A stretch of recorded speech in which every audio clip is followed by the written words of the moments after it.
When I was about 7 years old, my father bought a few hundred acres in southern Mississippi, about 1.5 hours west of Mobile, AL. He built a small cabin on top of a hill that was in the middle of a large field surrounded by woods. This house was about 5 miles from a paved road. To get to our land, it took nearly 10 minutes of driving down dirt roads from the main highway, which was south of the house. About a quarter mile north from the house, he built a small lake, or more like a pond. It was about as long as a football field, but wider. To get to the lake from the house, you could take Route A, which was a hard-packed dirt road that was lined with dogwood trees. It was beautiful in the spring.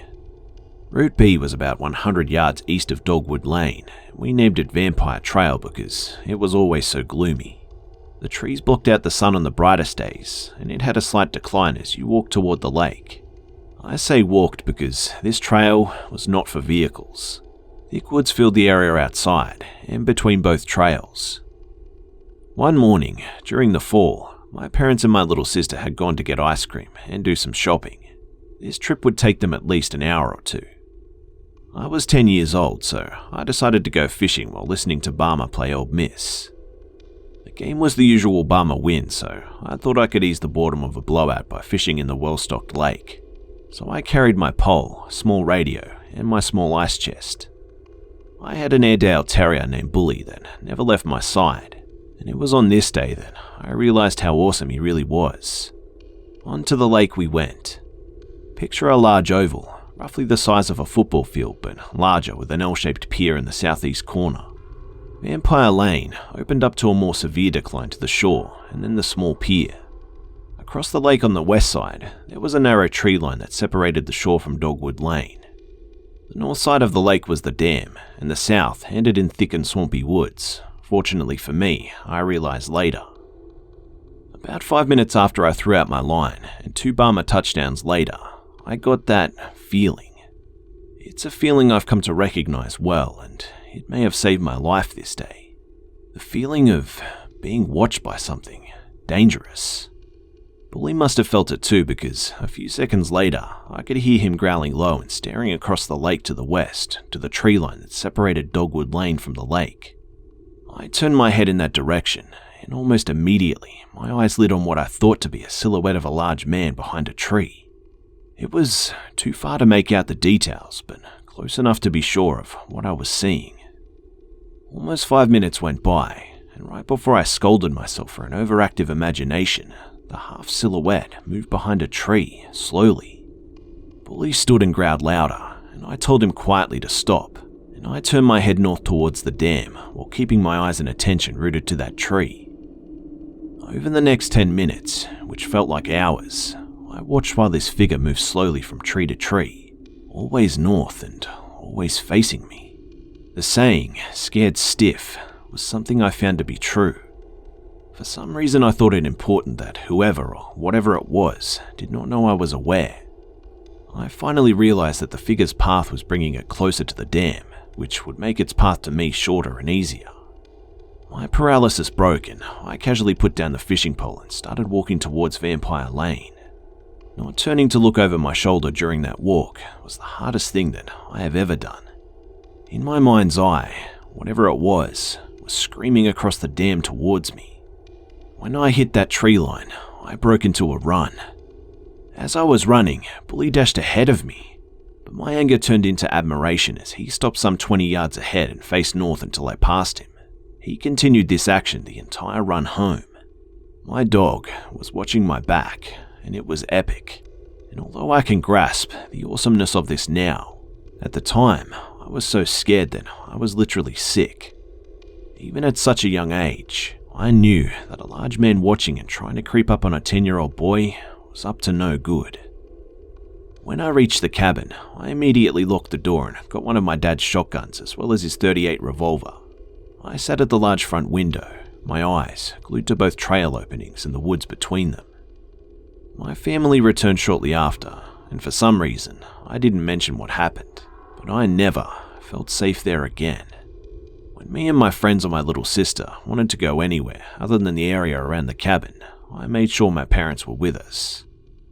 I can't help but question who or what the hell was watching me in the woods that day. I guess I may never know. I sometimes wish that I could go back then, as a grown man with military training, as I am now. Bully lived a full life and was put to sleep peacefully as a very old dog, but a great dog. In fact, the best dog that I've ever known.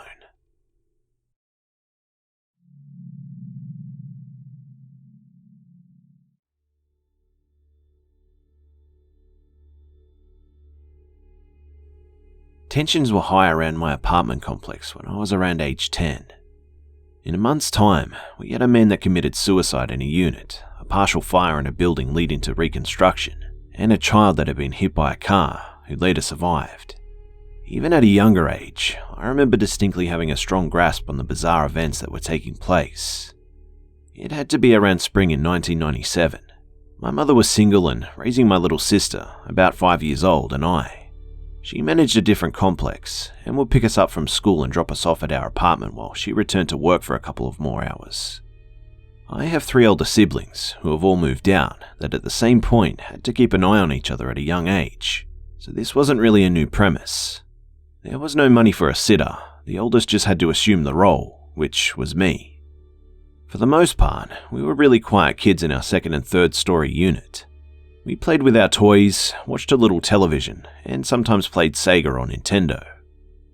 On this particular afternoon, I recall playing with a Dash Render figurine from Star Wars, while my sister was doing whatever in the same living room.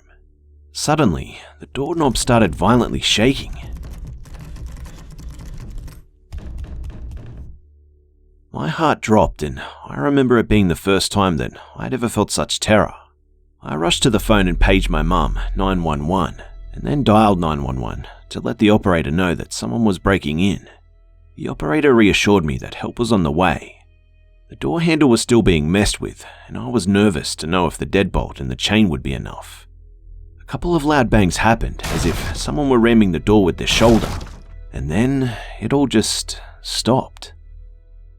The cops arrived shortly before my mum, only to find a note from the maintenance man saying something like, "Air filter check." Now, the maintenance man claimed that he announced himself verbally, but I knew it was bullshit. Of course, the cops did nothing and my mum's complaint to the office didn't yield this man being fired. Unfortunately, this wouldn't be the most unnerving part of the story too. My mum said that the guy would stare her down in the parking lot and just smile at her.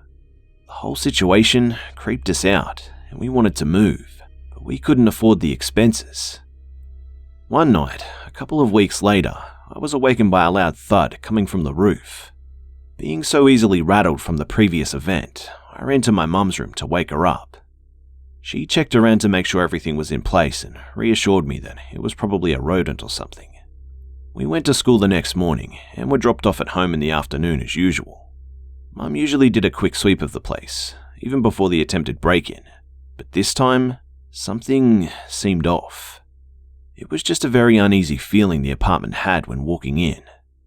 My sister and I were ordered to stay downstairs by the front door while she investigated upstairs. We waited patiently and felt very unnerved when suddenly our mother's shrieking confirmed our suspicion. She came barreling down the stairs and ushered us out the door. We went to the neighbors and phoned the police. My mother was barking at them. "Someone is in our apartment!" The police responded pretty quickly and I was finally able to understand the situation. The bedroom had a walk-in closet that contained the hatch to the attic that connected the entire building's AC and heat unit. There were shelves that were pretty high up lining the closet walls. My mother walked in to find a dirty pair of men's tidy-whitey underwear laying in the floor. This was enough to send her running and phoning the police. However, the investigation revealed something more. The attic hatch had been disturbed, and to add to this, the police found full handprints on the shelves in the closet.